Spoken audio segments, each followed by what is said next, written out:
राजकीय महाविद्यालय जोधपुर के हिंदी साहित्य के तृतीय वर्ष के विद्यार्थियों का आज की कक्षा में स्वागत है। मैथिली शरण गुप्त महावीर प्रसाद द्विवेदी युग के प्रमुख कवि हैं। उनके द्वारा रचित साकेत महाकाव्य में कुल 12 सर्ग है।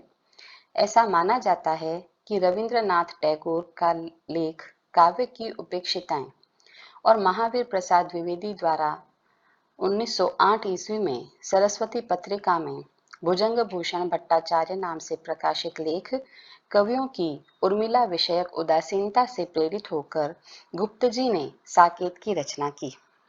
इस महाकाव्य का प्रारंभ 1916 ईस्वी में हो गया था, जबकि इसका प्रकाशन 1931 ईस्वी में हुआ। इस प्रकार इसकी रचना में कुल 15 वर्ष का समय लगा।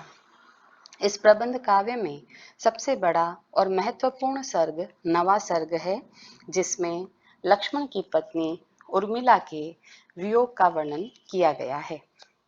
हमारे पाठ्यक्रम में संकलित उर्मिला का विरह गीत इस प्रकार है। वेद ने तू भी भली बनी, पाई मैंने आज तुझी में अपनी चाह घनी। उर्मिला लक्ष्मण के वनवास चले जाने के बाद हृदय में उठ रही वियोग वेदना को संबोधित करती है और कहती है कि हे वेदना, तुम मेरी सखी हो, तुम मुझे अत्यंत प्रिय हो, क्योंकि आज मैं तुम्ही में अपनी चाहतों को फलीभूत होते हुए देखती हूँ। नई किरण छोड़ी है तूने, तू वह हीर कनी, सजग रहूं मैं साल हृदय में, ओ प्रिय विशिख अनी। विशिख अनी अर्थात ऐसा बाण जिसकी नोक विष से युक्त हो।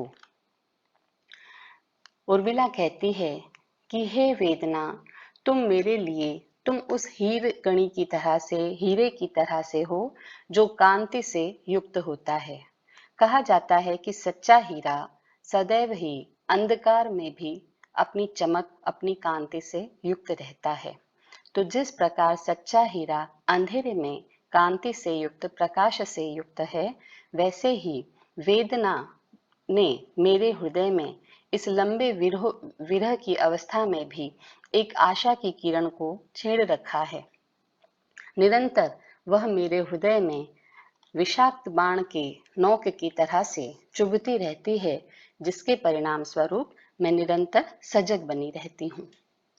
ठंडी होगी देह न मेरी, रहे दृगंबु सनी, तू ही उष्ण उसे रखेगी मेरी तपन मणि। तपन मणि अर्थात सूर्यकांत मणि होती है। ऐसा माना जाता है कि मणियां विविध प्रकार की होती है और उनके अपनी प्रवृत्तियां होती है। तो सूर्यकांत मणि जो है वो तपन मणि के रूप में जानी जाती है। उसको समीप रखने पर उष्णता का अनुभव होता है। उर्मिला कहती है कि हे वेदना, तुम्हारा ही प्रभाव है कि मेरे हृदय में मेरी देह में निरंतर उष्णता विद्यमान रहेगी, अन्यथा मेरी स्थिति यह है कि वियोग के कारण से निरंतर मेरे नेत्रों से दृग यानी नेत्र, अंबु यानी जल अर्थात मेरे नेत्रों से निरंतर अश्रु जल बहते रहते हैं और उन अश्रु जलों से सने रहने के कारण से मेरी देह कहीं ठंडी ना हो जाए, ऐसे में तुम ही तपन मणि का काम करते हुए मेरी देह को उष्ण रखने का प्रयास करती हो। आ अभाव की एक आत्मजी और अदृष्टि जनी, तेरी ही छाती है सचमुच उपमोचित स्तनी। हे वेदना, तुम अभाव की आत्मजा हो, अर्थात अभाव जो है वो तुम्हारे पिता हैं। अभाव होने पर, प्रिय का अभाव होने पर हृदय में वेदना का भाव उत्पन्न होता है, अतः अभाव तुम्हारे पिता है। और अदृष्टि जनी, अदृष्टि जो है वो तुम्हारी जननी, तुम्हारी माता है। जब प्रिय का दर्शन नहीं हो पाए तो उस दर्शन के अभाव में हृदय में वियोग का भाव उत्पन्न होता है। अतः हे वेदना, अभाव तुम्हारे पिता है और अदृष्टि तुम्हारी माता है।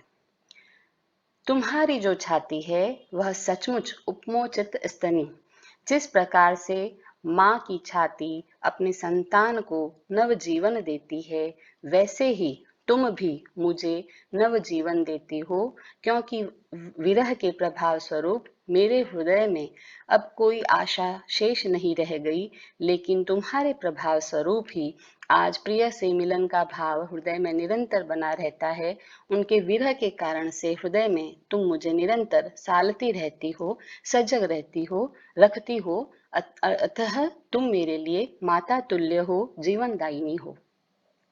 अरि वियोग समाधि अनोखी तू क्या ठीक ठनी, अपने को प्रिय को जगती को देखूं खींचतनी।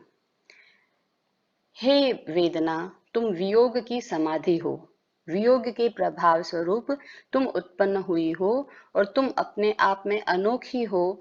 तुमने मेरे साथ ठीक ये व्यवहार किया है और अब मेरे हृदय में निरंतर प्रिय के वियोग का भाव बना रहता है, वेदना भाव बना रहता है।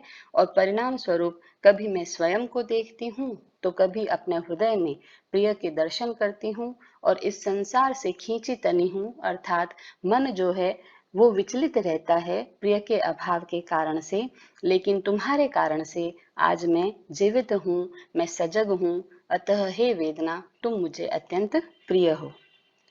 मनसा मानिक मुझे मिला है, तुझ में उपल खनी, तुझे तभी छोड़ूं सजनी, पाऊं प्राण धनी।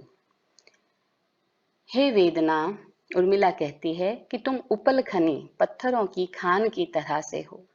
जिस प्रकार से पत्थर की खान में खुदाई करते समय माणिक्य भी प्राप्त होते हैं, वैसे ही तुम्हारे साथ रहते रहते वेदना के भाव में निरंतर बने रहते हुए मुझे मेरे मन का माणिक मिला है। अर्थात मन तो पहले भी था, लेकिन मन के हृदय में जो प्रिय के प्रति अगाध प्रेम है, उस स्वरूप का मुझे तुम्हारे कारण ही अनुभव हो सका है।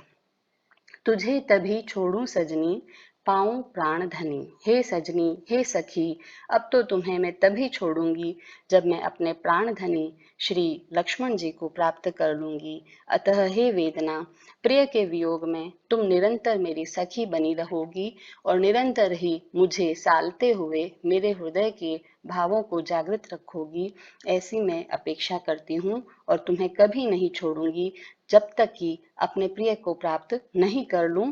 और जब प्रिय की प्राप्ति हो जाएगी तो सहज ही वियोग का भाव जो है वह दूर हो जाएगा। हालांकि पाठ्यक्रम में जो गीत है वह अत्यंत संक्षिप्त रूप में रखा गया है, लेकिन अगर आप इसके भावों को या इसकी मधुरता को अनुभव करना चाहते हैं तो साकेत का जो नवम सर्ग है उसे अवश्य ही पढ़ें। धन्यवाद।